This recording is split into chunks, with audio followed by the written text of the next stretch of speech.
So, hello, I'm John Clifton. I'm a product manager at Sonar.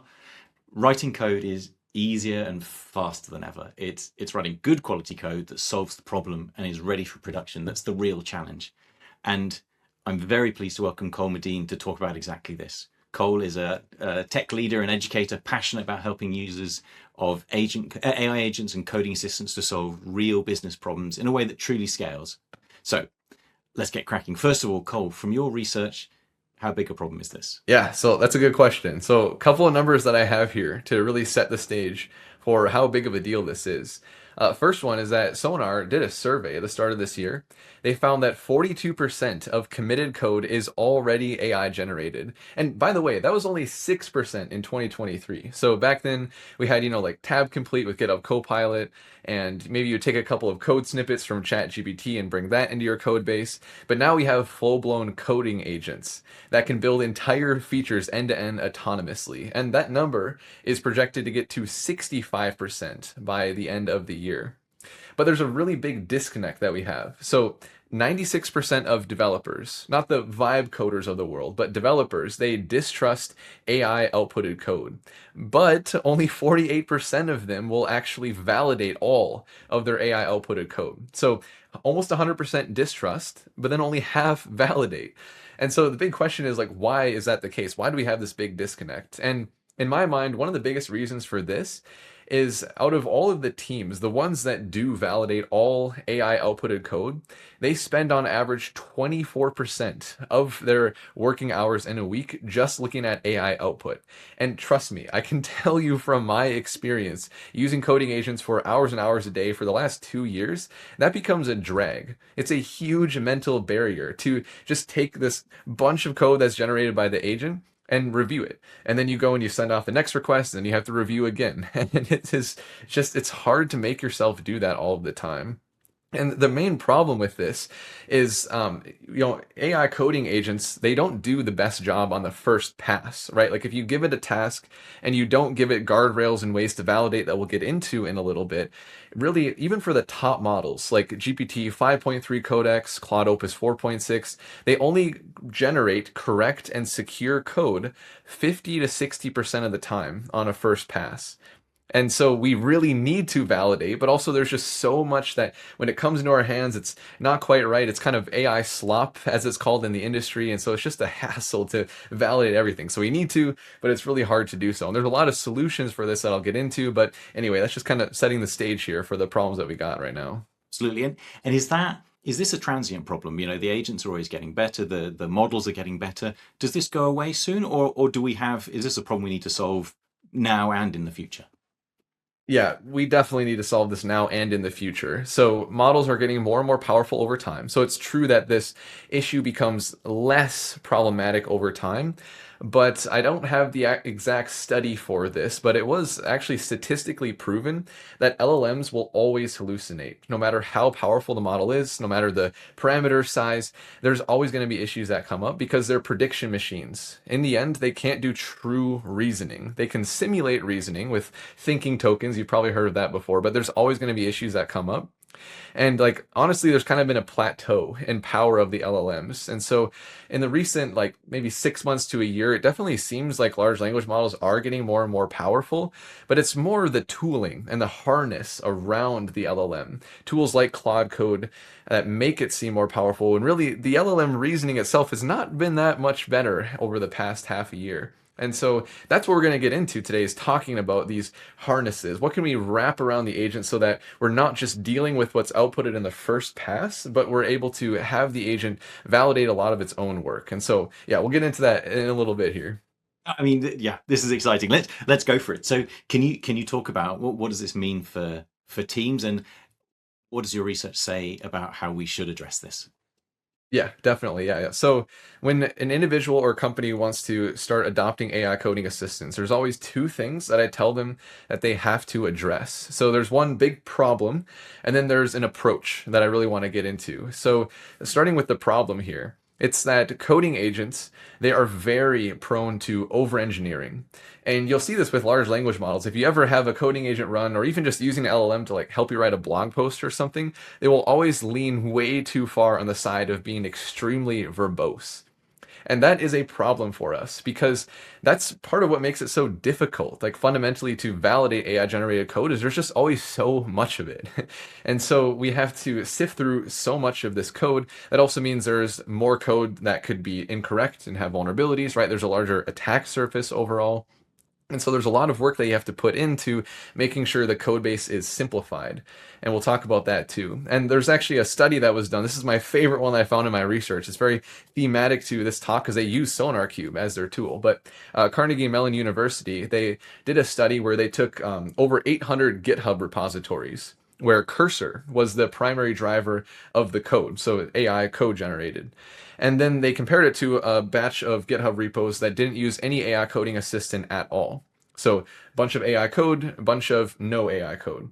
And they use Sonar to determine this metric called cognitive complexity. And so it's a lot more than just like how many lines are generated. It's not really worth getting into the weeds here, but it's a pretty elaborate and impressive metric. Just figuring out like how complex is this code base overall. And they found that like based on this metric, the code bases that were more like AI generated heavy, they were 40% or more cognitive complex compared to the ones that didn't use AI coding assistants. That's a huge difference. And so yeah, like AI coding assistants, they love to implement backward compatibility. They like to have like super complex error handling that you're never going to need. It just becomes a mess to review. And so yeah, that's like the core problem of over engineering. And then the second problem that we need to address, or more of like the framework that I want to talk about, is how can we get the AI coding assistant to do as much of its own validation upfront as possible? So we define, here are the steps you can take in the plan. So before we even write a single line of code, we're telling the agent, once you write the code, here's how you can validate it. And it's very akin to test-driven development that we're going to talk about a lot later, because before we even write the code, we're defining the validation steps.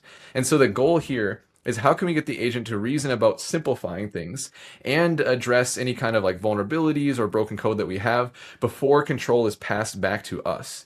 And so instead of just like reviewing things on the first pass when it's only 50 to 60% correct, when it comes back to us after it's done a lot of its own validation, then a lot of the cognitive load is taken away from us so that it's not a huge drag to validate the AI generated code after every output. I think that's the big challenge, isn't it? If you're getting more and more code and it's more and more complicated, and I haven't got another 10 people in my team, how can you possibly get through that without making the human part of the review easier? So I mean, let's talk about your framework.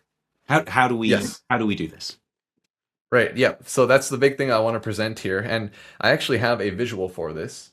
So my framework that really addresses the over-engineering and all this initial validation is the AI validation pyramid. And I'll talk about how these like main two things I'm saying we need to address, how the validation pyramid really ties them together. And so what this gives us is a step-by-step process for both the AI coding assistant and us to review things over a single feature implementation. And so we can get into like what each of these layers really involves, but we basically start with the low-hanging fruit. We have the agent do things like type checking and linting, then creating and running unit tests. And again, all of these things we are defining in the plan up front. And so we're being very specific to the agent. Once you write the code, this is exactly how you should go through each of these stages. And we have a lot of like code simplification built into this as well, if you're doing it right. And so the important thing here is at the top of the pyramid, we still have us doing the review. I'm not a proponent. A lot of people will say that like you can get your agents and your system reliable enough where you don't even have to look at the outputted code. I don't think that's true. I think because, like we said, LLMs will always hallucinate. It is important for us to review the code at the end, even if we are doing more than just like a single pass. But the point is, we're at the tip of the iceberg now. So a lot of these issues with security and broken code is addressed before it's our turn to look at things. And we can use AI coding assistants to help our part of the review as well. And so we'll get into like what all this looks like. But yeah, this is the validation pyramid at a high level. It's something that I've been spending the last like year, especially taking a lot of time, like researching best practices, implementing this myself, building dozens of applications with it. And this makes a huge difference over just taking the first pass and dealing with all the AI slop that comes with that. Yeah, I love the shape of the pyramid. I can. It sort of feels to me like at the bottom I've got this huge, great mess and effort coming to me. But as it gets further up, before it gets to me, you're stripping out that pain. You're stripping out the work before I even get my eyes on it, and that is, yeah, that's really That's right. soothing. So let's Yeah. get to it. So let's talk type checking and linting. How much is enough? Yeah. What's in there? How do you recommend we do that? Yeah, so linting and type checking, this is the lowest hanging fruit. And this is actually where it gets the most interesting because you wouldn't think that type checking and linting is going to directly lead to more secure and better working code. And it really isn't direct, but there is a very real correlation here. So the whole point of type checking and linting is to make our code base more clean so that both our coding agents and us can understand and build on top of it better. And this is really important for coding agents because think about it, LLMs are prediction machines. They see what you already have there, in our case, our code base, and they predict what comes next. So if we have a very clean code base that it's looking at, then it's going to mimic that. We have patterns for it to follow already. And a lot of that is what type checking and linting can help us with because we're looking at any types that aren't respected in our code base. We're looking for dead code, unused imports. I mean, there's hundreds of things that linting can find. And so it helps us build a clean code base so our coding agent can continue to maintain the cleanness of the code base, right? And like as a part of this validation, it will run the linting on the new features that it built and make sure that it's fixing those things before it passes control back to us. So clean code, it's not like we are directly fixing security vulnerabilities or broken code in this first stage of the validation pyramid, but we are preventing it going forward. And that is equally as important as addressing any current issues or vulnerabilities that we have. Right. And then, so as you go through the linting, it looks like you've then got sort of two levels of testing. How do you how do you distinguish between which goes into where and what? How do I make sure that I've got a good, coherent plan that's enough but not too much? Sure, definitely. Yeah, it's a good question. So for me, unit testing is writing code to test isolated functions. And then the end-to-end testing is going through entire user journeys, as I like to call them. So I'll talk about both here. So unit testing, it's pretty low-hanging fruit, just like the type checking and linting. So we take individual features and we just write a function, like we have the coding agent write a function or multiple to try to hit on different edge cases, just to make sure that the core logic of the feature that it implemented is sound. And it's not like you can catch every security vulnerability with just unit testing, of course, but there are a couple of big ones that you can catch. And so there's this index of really common vulnerabilities called the CWE. It's short for Common Weakness Enumeration. CWE number 20 is bad input validation. And this is one of those things that you can catch really easily with unit testing, especially those edge cases around like too many characters or not enough characters, things like that, that can really mess up the logic of your application and lead to issues and vulnerabilities. The coding agent does a really good job at catching those with unit testing. And CWE 20, by the way, is one of the most common AI generated vulnerabilities. There are quite a few specifically that happen way more than a human generated code because they're just not thinking about edge cases as much as us. And so that's a lot of what we're trying to catch here in the validation. And so there's not too much around like code simplification in unit tests. It's more about like correctness and the general like security of the application. But then when we get into integration testing, this is where everything really starts to come together. It's less of the low-hanging fruit compared to type checking, linting, and unit testing. But this is where we give the agent tools to test the application exactly as a user would. So most applications that I build, they have some sort of front end.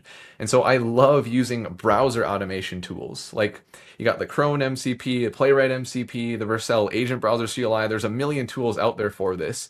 And so the agent can start your application, visit the site just like a user would, and then go through all the different ways a user would actually use your application. And it can test for things that might be related to vulnerabilities. Like it can try SQL injection attacks or cross-site scripting. Like this is its time to dive into the security of the application as well.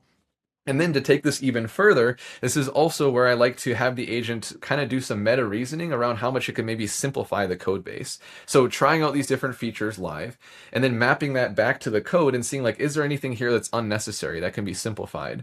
Because again, once control is passed back to me, I don't want to review all of this code that's unnecessary. And so the integration end to end, this is like the top part of the pyramid before the control passes back to me. So this is definitely where I spend most of my time in my planning, right? Like defining the steps up front. Here's what you are going to do to validate things before you write a single line of code. It knows that. So when it writes the code, it jumps right into that. And that's kind of the test driven development approach that we'll talk about more. As far as like how much, the last part of your question, John, like how much we should have in the plan, it's really just like scope to how big your feature is. So if you're building a web application, you have an e-commerce platform and you're implementing a better search functionality. Well, don't try to like do too much regression testing. I mean, that's important as well, but usually outside of the feature implementation. Like your validation will just be like go to the website, try to input a filter and make sure that the filter worked, and then maybe there's different like types of filters. Like you check all that, you make it very specific to the feature implementation, and then usually I'll do regression testing like outside of this sort of like planning, implementing, validating loop that I'm doing. So I just keep it really, really focused. Same thing with, the unit testing and the linting and the type checking. Usually the linter will run on your entire code base. So that's more comprehensive. But for the things that are more involved, like the end-to-end testing, I definitely keep it like really scoped into what we're currently working on. Makes a lot of sense. So, okay, so at this point, so it's entirely possible then you get quite a long way up the pyramid, and then your agent, your reviewer is finding problems, and they're going to go make a change and then come back up through the pyramid through the different phases. Is that right? And Yeah. then, so at this point, then, so we've got through. We're in. I mean, it sounds like we're in really good shape by that point, and it's time for the human. What part of the what's the role of the human in this review then? Right. Yeah. So, well, the main thing is, even though we are doing a lot more than just a single pass here, now that we have this validation pyramid, it can be many passes, like you just said, John. Like it finds an issue, it addresses that, and then it goes back up the pyramid again. It can do that in an iterative cycle to make sure that everything is working as perfectly as it can determine. But it's never going to be 100% of the way there. So, first pass, like we were saying earlier, 50 to 60% reliability. With something like the validation pyramid, I've seen as high as 90%. But again, never quite 100. So it's our job to go, especially into the manual testing, thinking about the things that the agent really isn't thinking about.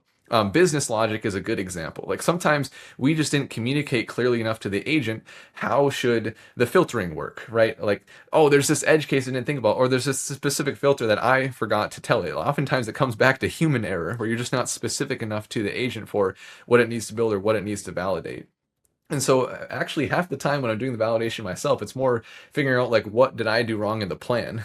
But it still is a lot of like LLM hallucinations that you have to deal with as well. And so it's a lot of code review plus manually going through the application, kind of going through the same user journeys that the agent did with end-to-end testing. And there's two reasons why this is really not a drag anymore. The first is that the agent going through the first three levels of the validation pyramid, it's fixing a lot of those initial issues, simplifying the code base. There's less for us to review, and there's less slop overall. I'm going to keep using that term because I find it really funny. But then the other reason this is easier for us is as a part of the validation pyramid for the manual code reviewing and testing. I use AI coding assistants to help me with this as well.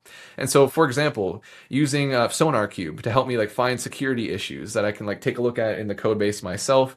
Even just using an AI coding assistant to point out like here are the parts of the code base that I consider high risk, or I think you should like take a look at because I implemented this feature and I was unsure about this thing. So you can even ask a coding agent, like, what part of the implementation are you not very confident in? And surprisingly, agents do pretty good at reasoning about that. So there's certain meta reasoning that agents can't do well, like thinking about edge cases. But like confidence in its own application, like I'm usually pretty surprised how accurate it is. And so that kind of helps me focus in on my code review. That's fascinating. So I wanted to ask, sort of between now and a year ago, have you seen a significant shift in how as a human my review looks? Am I focusing on different things? Is it a different experience? Yeah, it definitely is, especially because of like what I was just saying, like using an agent to help you focus. And honestly, like I can't also say that the code simplification is 100% perfect either in the first part of the validation pyramid. So a lot of what's changed with human review now is figuring out like where did the agent still over engineer? Like I find myself having to correct the agent so much for that. As much as I try to like fix my prompts over time to try to prevent it from happening again, it's a lot more of like let's simplify things. I feel like before the age of agentic engineering, when you would like review the pull request of another developer who's obviously not using AI, because we're talking like 2019 or 2020 or whatever, it was more like they would under engineer, right? Like they wouldn't have the error handling, or they would like skip out on like the logging that they need for the feature. And so I felt like more often than not, I was trying to tell people like, okay, you got to build more here. Like there's not enough of error handling or logging or whatever. But now like the agents always have that, and so you have to like tone it down a lot, where it'll implement the error handling, but then it'll like duplicate the entire API call in your accept statement. Like I've literally seen that happen before. Ridiculous things like that, where it's just like way more than you actually need. And so like that's really the biggest shift for me, is like focusing on the over engineering versus the under engineering. That's it's really interesting hearing this shift. I mean, I was a developer a long time ago, so this is all it's all fascinating to me to hear what's the same as before and what is wildly different. So, speaking of things from sort of what I used to do in the past, manual testing, it's a great way to find horrible, weird bugs. How does manual testing fit into this into your pyramid? Yeah. So the manual testing is the top of the pyramid. And honestly, that hasn't changed that much compared to like before we were using AI coding assistants. Because I still want to like go through like, the whole like user journey, as I was calling it. And it's like even though the agent has tested all of that already, I still just kind of want to be the second eyes on it all. So sometimes if I'm trying to move really quickly, like building more of a proof of concept, then I'll just kind of trust it, especially because of like browser automation tools, going back to that example, it can take screenshots as it's doing the testing. So I can like quickly view these screenshots. Like if it shows a screenshot before the filter and then a screenshot of inputting the text and then a screenshot of the products in the e-commerce catalog, like being filtered, like, I mean, that's pretty good. I feel like I have to do less manual testing. So maybe as long as there's like proof, some kind of artifact the agent outputs for its validation, you have to do less, but I still always want to like go through the flows myself. I think that that's going to lead us nicely into test-driven development. But before we get into that, when it comes to sort of GUI-centric testing, do you find that you have to guide the agent and say, I want, like you said, I want a screenshot here, I want a screenshot here, and I want you to demonstrate this is the case? Or can you be a little bit looser and it can work out sort of the right sort of testing to do? Right. Yeah, so I try to guide it as much as I can. So this gets back to what I was saying a little bit ago, where a lot of times it's like the business logic, or more like the things that the agent can't really think about, like how will a user actually be using this application? That's more like you at this is a high level architect, the person who knows the stakeholders, clients, customers, whatever, like you know how people are actually going to use it. And so generally, I'm actually pretty not impressed with how an agent will come up with the end-to-end testing itself if I'm not giving a lot of guidance. And you're 100% correct, John. This gets into test-driven development, because what I'll do here in my plan is I will define like very meticulously, like here's exactly like the buttons you should click, like the flow you should go through once you've implemented the code to make sure it's working. So it's a different kind of test-driven development, because from a very traditional standpoint, TDD is you'll like write the unit tests or integration tests in code, and then they'll fail initially, and then you build the features until they pass.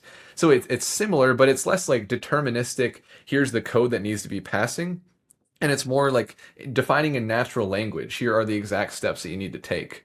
But it still is a lot less ambiguous than just defining the feature you want in natural language and then not saying like what the validation should be at the end. That's what a lot of people do, is they won't focus on like how do we validate the end result. They'll just focus on like here's the feature that I want.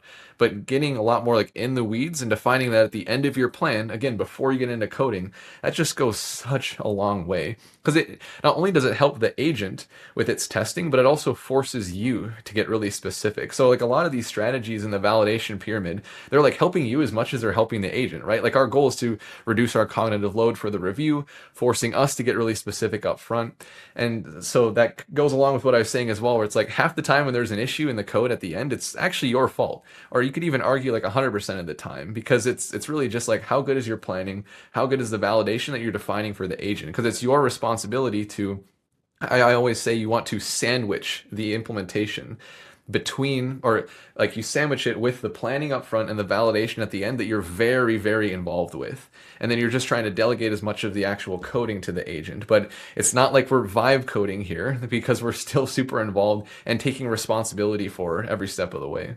This is so interesting to hear. So when you talk about the planning phase, it's really interesting to me that you don't talk about the spec. Am I right that you're not writing it perfectly first time, the actual specification? It sounds like it's almost a discussion, and you're evolving what you want as part of this planning phase to get to a solid spec. Is that right? Exactly. Yeah. Yep. So one of the things I teach all the time in the planning phase, you want to start really unstructured and then you evolve to something more structured. Because not only does that help you get on the same page with the coding agent, but it's just easier for you to get over that mental hurdle initially of creating that really detailed spec because there's no pressure on you to do that right away. Like I'll literally just start by like opening up my coding agent and saying like, here's my code base and I'm interested in building it out this feature. Like, what are some ideas you have for this? Like, just super casual conversation at first. And then what I'll do is I'll have it ask me a bunch of questions about like how I want to implement this. And so I like having it guide the conversation because the number one goal with planning is to reduce the number of assumptions that the coding agent is making. And so if it's asking us all the questions of the assumptions it's making, we can reduce those. Like I just like knock them out one at a time as it's asking me these questions. And coding agents have gotten really, really good at doing this. Like Claude Code, for example, it actually has a tool built into the CLI called Ask User Question. So it'll like open up this multiple choice selection here with its ideas, and then you can like type a freeform answer if the multiple choice is like not suitable to you or whatever. I love using that because then by the time it goes through all of the questions and I've explored the code base, maybe done like web research on best practices for, like whatever I'm building, then I get into creating the structure plan. So I use the entire conversation as context, and then I'll have a command that like has my planning template, my spec template. And that includes things like success criteria. Here's the user story. Here's how you break things down into a discrete task list. Here's the validation, right? Like the end of the plan that we've been talking about a lot. Like that's a part of the very structured planning process. And then once I have that single artifact, like this is my markdown document with my spec, then I'll go into a brand new context window with the agent and just send it that spec. Because at that point, that specification, that single markdown is all of the context it needs for the implementation. It has all the validation. Here are all the files that we figured out we need to touch in the code base from the planning. It's got it all.